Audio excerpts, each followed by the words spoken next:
Hello, hello, hello. Good evening or good afternoon, good morning, whatever time it is for you where you're joining in from. You are welcome to another edition, another episode of Transformation Tuesdays with Tina. I'm so excited to be here with you today. It's another Tuesday, and we are continuing our discussion on leadership and authenticity. It is part two. When we started, we did try to define leadership last week, and we defined authenticity, and we looked at both of them. But let's see how much more we can talk about, leadership and authenticity. You see, authentic leadership, we said, is a style of leadership that focuses on transparent and ethical leader behavior and encourages open sharing of information needed to make decisions while accepting followers' input. There's just so much packed in that definition. There's so many definitions out there that you can find on authentic leadership. But you know what? This is the one I choose to go with. This is the one I want to stay with. And one thing I want to bring out here is that it is transparent and it thrives on ethical leader behavior and at the same time encourages open sharing of information needed to make decisions while accepting followers' input. So the followers' input is important. I remember last week I said that the last episode we had, I said that one of my favorite definitions of authenticity was offered by author and speaker and Dr. Lance Secretin. He says that authenticity is the alignment of head, mouth, heart, and feet. Your head, your mouth, your heart, and feet. So what does that mean? It's your thinking, what you're saying, what you're feeling, and what you're doing consistent at all times. That's what it means.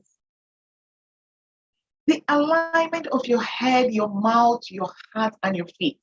So what you are thinking, what you are saying, what you're feeling, and what you're doing are they the same thing? Is there consistency in it? This builds trust. And of course, we know that followers love leaders they can trust, right? I don't know about you, but I wouldn't follow a leader I cannot trust. And you see, the alignment that Dr. Secretin mentions here is about who you are compared to what you present to others. In some of the work that I like to do with my coaching clients, we start off with behavioral analysis, taking the DISC personality assessment. And in it, we look at the three different selves. There is the hidden self, there is the public self, and then there is your true self. And so what he's talking about here is the person you show others to be. Is that who you truly are? Authentic leaders are aware of their strengths, their weaknesses, and their emotions. You see, they don't hide their mistakes. They are not ashamed to be vulnerable. They are not ashamed to be true to who they are. When they make mistakes, they say it as it is. And they let you know they are not perfect.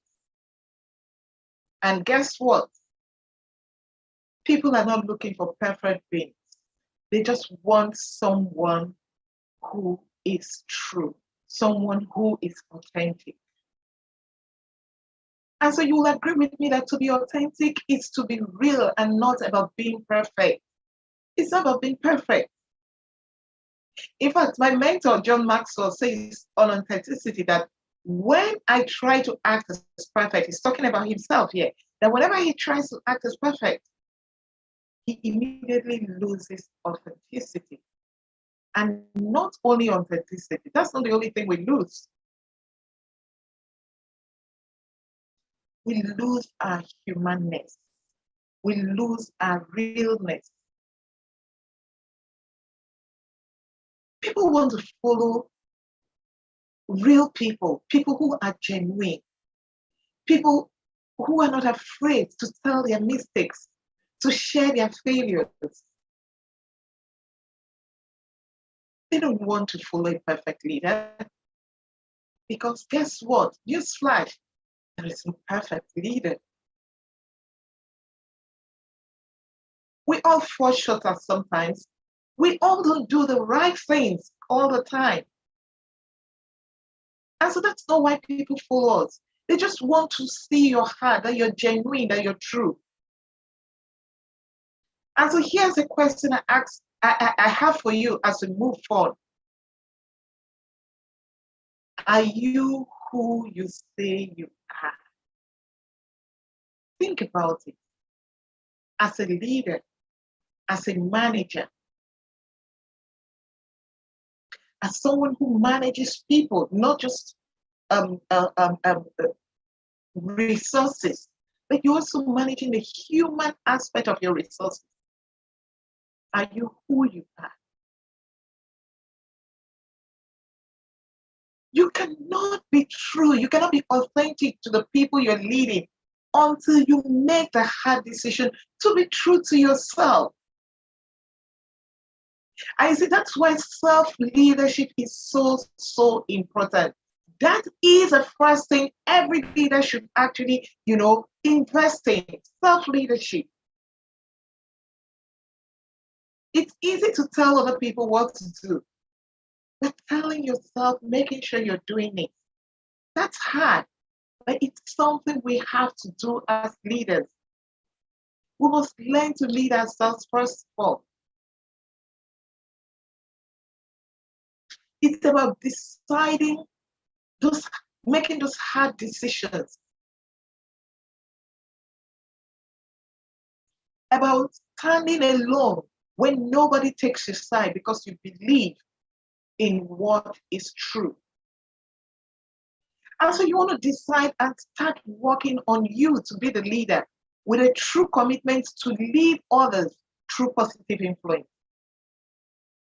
And that's what we do when we talk about transformational leadership in our programs, developing the leader within you. And leadership, it's about leading yourself first of all, investing in yourself. You have to lead yourself first of all before you think about leading other people. And so why is authentic leadership important to discuss? Why is it that in recent years, it has become something that, is really big for organizations, for leaders around the world? It is the new standard of leadership. Yeah.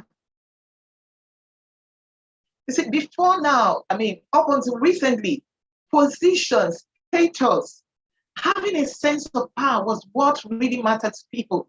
That's what they talked about. But that's changed, and it's changing. Today, people want to know they can trust you to be who you truly say you are. Authentic leadership is all about being true to yourself, being comfortable in your own skin with who you are, and being true to the people you lead. You can be vulnerable. You can show, you owning up that I don't have all the answers. I don't know it all. I have my shortcomings. I have my weaknesses. They may be the other person's strength. But it's about us working together harmoniously, supporting each other on our strengths, building on our strengths. Being an authentic leader means that you're humble enough to give people permission to come into your life and give you advice, correct you, and speak into you until you are humble enough to take advice not from people or from only the people you think are way high up, but even from maybe someone like the driver, the cleaner, you're able to listen to them. You're able to hear their ideas and accept them. That's when you really learn being authentic. You see, as a leader who's authentic, you accept that it is okay to be misunderstood sometimes. I mean, not everyone will get you. And that's okay because you can't please everybody. There's no way you can do that. And so sometimes you may be lonely for the right reasons, and that's fine. It goes to show how true you are, how genuine you are.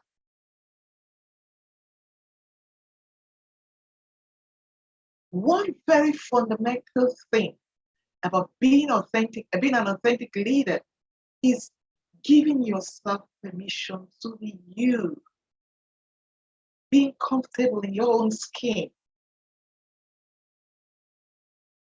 And you see, giving yourself permission is more about embracing your true self, the inner you, not the external you want people to see. Embracing your authentic self. That's what's more important than developing some new character quality that someone wants you to embrace.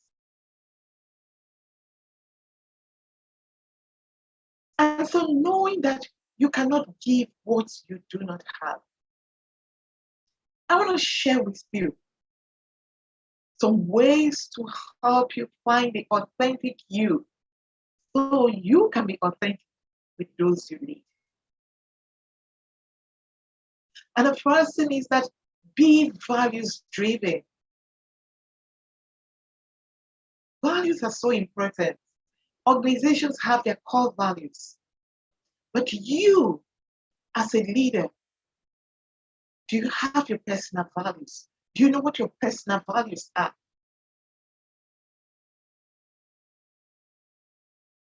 You know, I like to use the word LIVE, L-I-V-E, as an acronym about knowing what matters, your values. And the L, which is the first thing you should do, is about learning about values.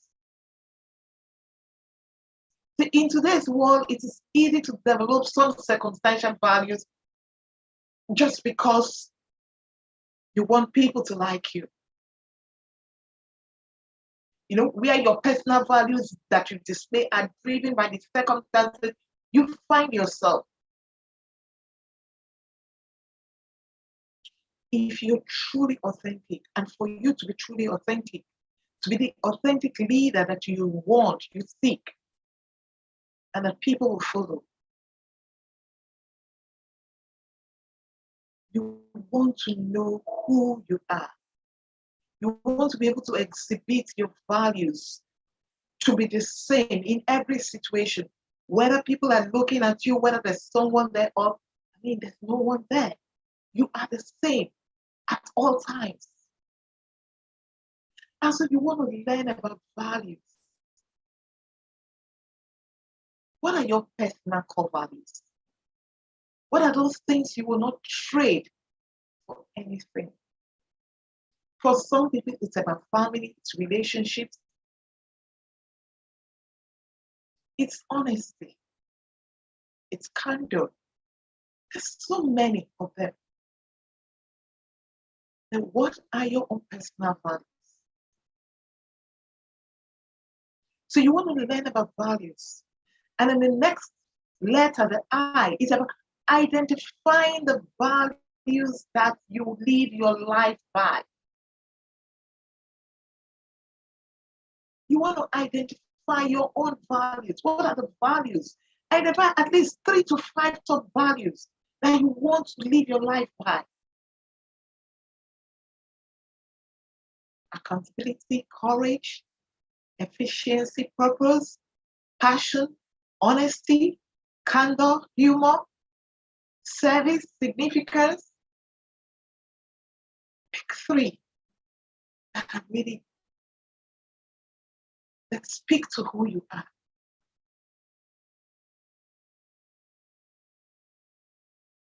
And then the last letter, the B, is verbalize these values.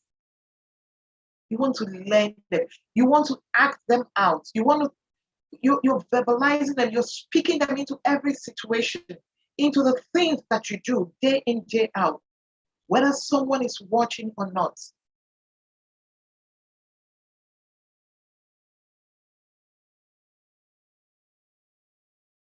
And then the last letter, the E,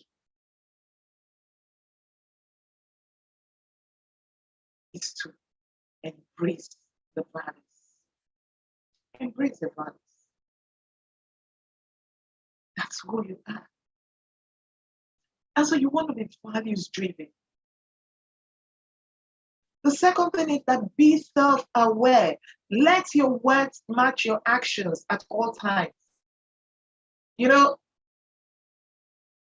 imagine let me use this analogy. You know, when the times where you're doing a video and you find that the audio doesn't match the video, the movement of your mouth doesn't match the words that are coming out. You want to let your words match your actions at all times.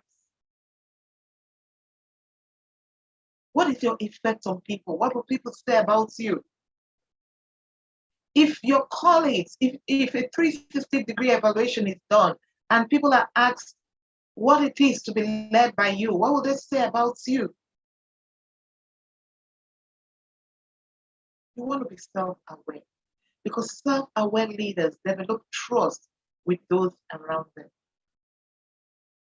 The third thing is that you want to choose to be respected versus being liked. What matters to you? Do you just want you want to be liked by everyone? Is that what matters to you?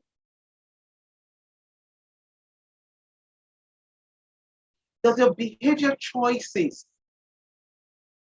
occur because you're trying to please others or to please yourself? It is Shakespeare who said, "To thine own self be true."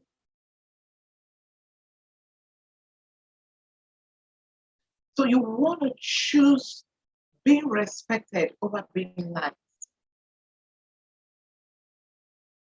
And then the fourth thing, which is the last thing I'll talk about, is be real. Be real. You know, being real means avoiding that strong desire to just want to, because you want to enhance your abilities or your accomplishments to be accepted or to be liked. You want to be vulnerable. You want to be able to say, I don't know. I don't have all the answers, but I'll get back to you. I could check. I could find out. And that's okay. Because by saying I don't know, I don't have the answer, you're opening the door for others to contribute and allow you to remain true to who you are. So you don't have to fake it. And you know what? There is a quiet humility surrounding authentic people. Because they're consistent in good and in bad times. And because of their consistency, they're able to generate trust with their teams and others in their circle of influence. And so ask yourself, how authentic are you as a leader? You may want to start by taking this personality assessment to find out what are your strengths, what are your communication styles, how do you lead people? And then how can you improve yourself? Or you want to take a course, developing the leader within you. That's also a good place to start. Whichever you choose, be sure to grow yourself first of all, before you think about growing others. You have to be authentic to yourself, with yourself, before you can lead people authentically, with authenticity. On our next episode, we will continue this conversation. Yes, there is a part three, you heard me, because we're going to be exploring the impact of authenticity and leadership on organizational culture and teams. And so for all of you who are HR managers, all of you who are leaders in organization, you want to join me next week, Tuesday, for our next episode, when we'll continue this conversation and talk about how leadership and authenticity impacts organizational culture. And you can continue this conversation in the chat. Drop a note. What's been your experience with authentic leaders? And what have you learned from people who have not been really authentic? How has that shaped you or helped who you have become? My name is Tina Obuko. I am your mindset coach and transformational leader. Be well and know that you matter. Until I come your way again next week, be blessed.